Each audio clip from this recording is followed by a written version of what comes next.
Joining us now from Los Angeles, where she's following Mr. Obama around, Ann Coulter, the author of the book, Demonic. All right. So the president was smooth last night, as always, correct? He was smooth. I mean, if you had never seen Obama before and just landed from Mars and saw him, you'd think he's a pleasant fellow. He has nice mannerisms.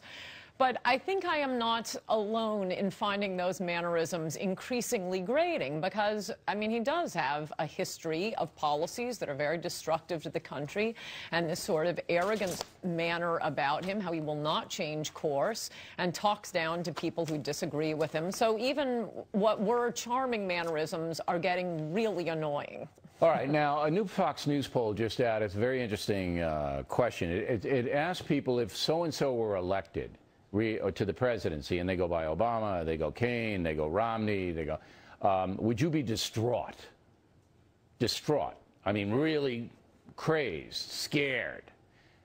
President Obama comes in at 48%. By far the highest. Even you, Coulter, right. I think you didn't. I think you beat him. That was a joke. Just kidding. So I'm actually a little disappointed it's only 48%. Whoa. That I mean, makes it impossible. Almost impossible if the election were held tomorrow, the president to win. If 48% of Americans say, I would just be scared and distraught if this man were reelected, that's half the country.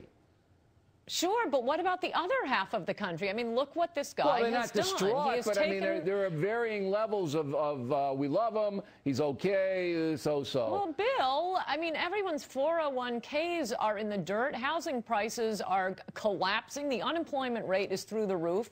We have a $14 trillion debt, and Obama's answer is, let's spend more. More on public school teachers, another $30 billion on public school teachers. We need another $1 trillion stimulus bill. He passes Obamacare, which has made an absolute mess of the economy. We cannot recover as long as Obamacare is on the books. What is the matter with the 50% of the country who would not be distraught with another 4 years of this guy? Look, half of them, some of them is an. I'll break it down for you. You got the big labor vote. You got the hardcore liberals at 20%. You got the ethnic vote. You got a lot of that coalition that Barack Obama can count on. He can count on it. Right, but I think it's important to point out at this juncture that Republicans should not consider beating Obama a cakewalk. He has everything you just described. He has the mainstream media. We have to be very serious about nominating a candidate who can take out Obama. And the Republican Party itself is divided. Well, it always is in a primary. Well, no. But philosophically, the Republican Party is divided between very conservative people and moderate Republicans. There's no doubt in my mind about that. Now, the occupiers. Here's what President Obama said on Leno last night about them. As president, you look out your window, do you see this Occupy Wall Street movement? What do you make of it from your... Look, people are frustrated, and that frustration has expressed itself in a lot of different ways. It expressed itself in the Tea Party. It's expressing itself in Occupy Wall Street. Everybody needs to understand that the American people feel like nobody's looking out for them right now. And you say?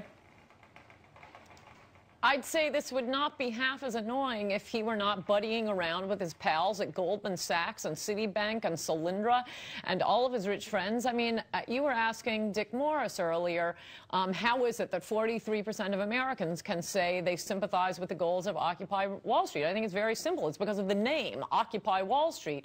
In point of fact, these people are not against Wall Street. They're walking right past George Soros's house and protesting outside Rupert Murdoch's apartment. Well, you know, the name of their group isn't Occupy Producers of Products We Disapprove of. They say Wall Street. I agree with them, and I think they're ruining a good cause.